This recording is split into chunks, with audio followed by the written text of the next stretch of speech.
गुरुदेव के आशीर्वाद से प्राचीन मंत्रों की इस श्रृंखला में एक बार फिर आप सभी का स्वागत है। आज का दिन बड़ा ही पावन है, बड़ा ही उत्तम है। आज कामिका एकादशी है और साथ ही सावन का महीना चल रहा है और इसमें बुधवार का दिन आज का है। आज के दिन हमें गौ माता को कुछ ऐसी चीज़ खिलानी है जिससे हमारे जीवन से दुखों का क्षय हो जाएगा, हमारे जीवन में सुखों की प्राप्ति होगी, हमारे जीवन सुखमय बीतेगा और साथ ही साथ भगवान विष्णु, श्री गणेश, माता लक्ष्मी की भी उत्कृष्ट कृपा हमारे जीवन में बरसेगी। सावन मास के कृष्ण पक्ष की एकादशी के दिन कामिका एकादशी का व्रत रखा जाता है। कामिका एकादशी का हमारे शास्त्रों में विशेष महत्व बताया गया है। धार्मिक दृष्टिकोण से कामिका एकादशी के दिन भगवान विष्णु के विधि विधान से पूजा आराधना की जाती है। यह तिथि पूर्ण रूप से जगत के पालनहार को ही समर्पित होती है। हालांकि भगवान विष्णु इस समय निद्रासन में होते हैं। मान्यता ये है कि जो कोई भक्त सच्चे मन से और विधि विधान से कामिका एकादशी का व्रत रखते हैं तो उन्हें भगवान विष्णु का आशीर्वाद प्राप्त होता है। आज के दिन हम आपको व्रत की विधि और उपाय बताएंगे। अगर आप व्रत नहीं रखते हैं तो भी इस विधि को आप कर सकते हैं, इस उपाय को आप कर सकते हैं। बड़ा ही उत्तम उपाय है और आपको निश्चित ही, अगर आप सनातन धर्म से जुड़े हुए हैं तो आपको करना ही चाहिए। कामिका एकादशी व्रत हर साल सावन माह के कृष्ण पक्ष की एकादशी के दिन रखा जाता है। इस साल कामिका एकादशी व्रत आज यानी कि 4 अगस्त बुधवार के दिन रखा जाएगा। धार्मिक दृष्टि से कामिका एकादशी का बड़ा महत्व होता है। पद्म पुराण के अनुसार भगवान श्री कृष्ण ने युधिष्ठिर को एकादशी तिथि का महत्व समझाते हुए कहा है कि जैसे नागों में शेषनाग, पक्षियों में गरुड़, देवताओं में श्री विष्णु, वृक्षों में पीपल तथा मनुष्यों में ब्राह्मण सबसे सर्वश्रेष्ठ हैं, उसी प्रकार संपूर्ण व्रतों में एकादशी श्रेष्ठ है। सभी एकादशियों में नारायण के समान फल देने की शक्ति होती है। इस व्रत को करने के बाद और कोई पूजा करने की आवश्यकता नहीं होती है। इनमें श्रावण मास में कृष्ण पक्ष की एकादशी जिसका नाम है कामिका एकादशी, इस एकादशी के स्मरण मात्र से ही वाजपेयी यज्ञ का फल की प्राप्ति हमें होती है। तो आप सोच सकते हैं केवल स्मरण से अगर इतना पुण्य है, अगर हम इस व्रत की विधि करते हैं, इस व्रत का उपाय करते हैं तो हमें कितना पुण्य लगेगा।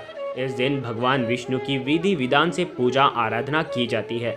कामिका एकादशी के दिन शंख, चक्र, गदा धारण करने वाले भगवान विष्णु, श्रीधर, हरि, विष्णु, माधव और मधुसूदन आदि नामों से प्रभु की भक्ति पूर्वक पूजा करनी चाहिए।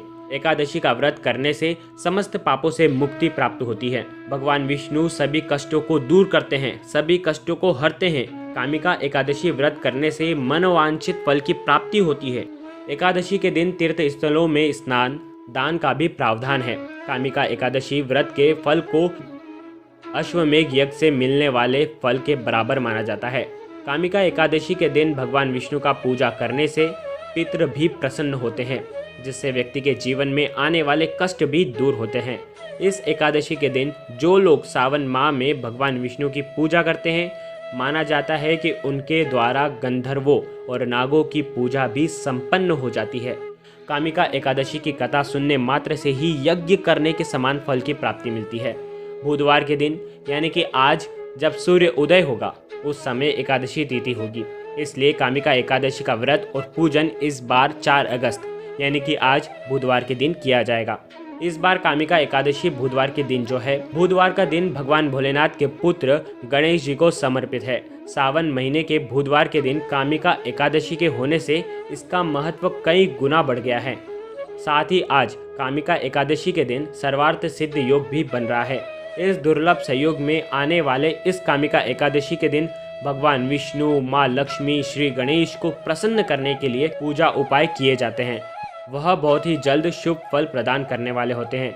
इस दिन भगवान विष्णु, माता लक्ष्मी की कृपा प्राप्त करने के लिए गौ माता की सेवा अवश्य ही करनी चाहिए। मान्यता के अनुसार इस दिन माता की सेवा करने से घर में सुख, समृद्धि और जीवन में खुशहाली आती है। आज के इस वीडियो में हम आपको इस पावन दिन पर करने वाला बहुत ही आसान और असरकारक उपाय बताने जा रहे हैं। भगवान श्री गणेश, श्री हरि, माता लक्ष्मी जी की कृपा से घर में धन धान्य के भंडार भर जाएंगे। दुख, गरीबी और दारिद्र्यता का नाश हो जाता है। इस उपाय को सही प्रकार से करने के लिए आप इस वीडियो को अंत तक ज़रूर देखिएगा। उपाय करने के लिए आप अपने मंदिर के सामने, आपके घर के जो मंदिर है उसके सामने एक आसन बिछाकर आप बैठ जाएं। एक चौकी पर आपको भगवान विष्णु की तस्वीर रखनी है। माता लक्ष्मी भी हो तो अति उत्तम है, गणेश जी की तस्वीर हो तो वो भी आप रख सकते हैं। ध्यान रखें, उस चौकी पर आपको पीला वस्त्र बिछाना है या लाल वस्त्र बिछाना है। ध्यान रखें, आपको एक घी का दीप प्रज्वलित करना है। उसके नीचे आपको चावल नहीं रखना है, क्योंकि एकादशी के दिन चावल का इस्तेमाल करना वर्जित माना जाता है। आज के दिन ना तो चावल खाया जाता है और ना ही पूजा में इस्तेमाल किया जाता है और ना ही किसी कार्य में भी इस्तेमाल किया जाता है। आप दीपक के नीचे खाली पात्र रखें और उसके ऊपर दीपक लगाएं। उसके बाद आपको एक सुगंधित धूप बत्ती अवश्य जलानी है, क्योंकि धूप बत्ती के सुगंध से वातावरण पवित्र होता है और सकारात्मक हो जाता है और इससे पूजा में भी मन लगता है। धूप बत्ती जलाने के बाद श्री हरि को, श्री गणेश को और माता लक्ष्मी को आपको हल्दी और कुमकुम से तिलक करना है। तिलक करने के पश्चात आप एक पात्र में शुद्ध घी लें और गुड़ लें। ध्यान रखें, अगर गुड़ ना हो तो आप शक्कर का भी इस्तेमाल कर सकते हैं या मिश्री का भी इस्तेमाल कर सकते हैं। गुड़ घी भगवान श्री गणेश को अति प्रिय होता है और घी की सुगंध माता लक्ष्मी को अति प्रिय होती है। इसके बाद आपको एक अलग पात्र में आपको तुलसी जी के पत्ते रखने हैं। शास्त्रों में बताया गया है कि बिना तुलसी के पत्तों से श्री हरि विष्णु भोग स्वीकार नहीं करते हैं। लेकिन ध्यान रखें, एकादशी के दिन आपको तुलसी जी के पत्ते नहीं तोड़ने हैं। आप टूटे हुए पत्ते भी जो गिरे हुए हैं उन्हें इस्तेमाल कर सकते हैं, धो करके शुद्ध करके उन्हें इस्तेमाल कर सकते हैं, या आपने पुराने जो तुलसी जी के पत्ते यूज़ कर रखे हैं, जो उपयोग कर रखे हैं, उनका भी आप उपयोग दोबारा कर सकते हैं, क्योंकि तुलसी जी कभी भी बासी नहीं मानी जाती है। भोग लगाने के बाद आप गणेश जी के 11 मंत्रों का जाप करें। ओम गण गणपते नमः, इस मंत्र का कम से कम 11 बार जाप करें।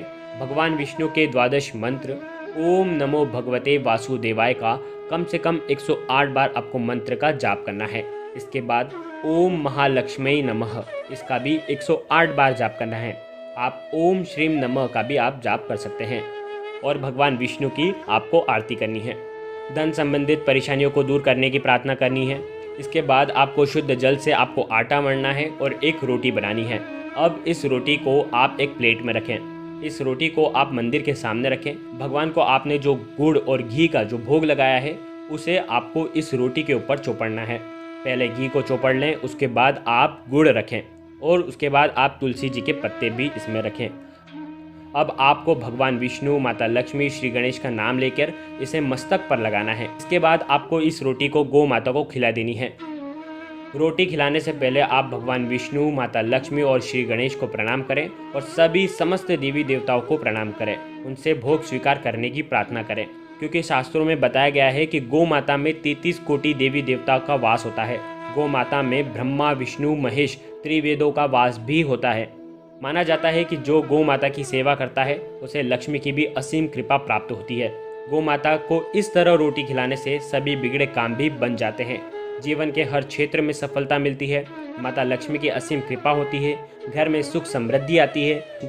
गौ माता भगवान श्री कृष्ण को अति प्रिय है। गौ माता की सेवा करने से भगवान श्री कृष्ण बहुत जल्द प्रसन्न हो जाते हैं। इस तरह गौ माता को रोटी आप अवश्य खिलाएं। आज का दिन बहुत ही उत्तम है। सावन का महीना है, बुधवार का दिन है, कामिका एकादशी है और गौ माता की सेवा हमें आज करनी ही है। अगर आप कुछ नहीं कर पाएँ तो कम से कम एक रोटी में घी मिलाकर, गुड़ डालकर आप गौ माता को आज के दिन अवश्य ही खिलाएं। गुरुदेव के आशीर्वाद से प्राचीन मंत्र, यंत्र और उपाय आपको प्रभावना के रूप में दिए जा रहे हैं। आपके अपने इस चैनल को लाइक करें, शेयर करें, सब्सक्राइब करें और बेल आइकन को जरूर प्रेस करें। जय माता रानी, जय गुरुदेव, प्रणाम।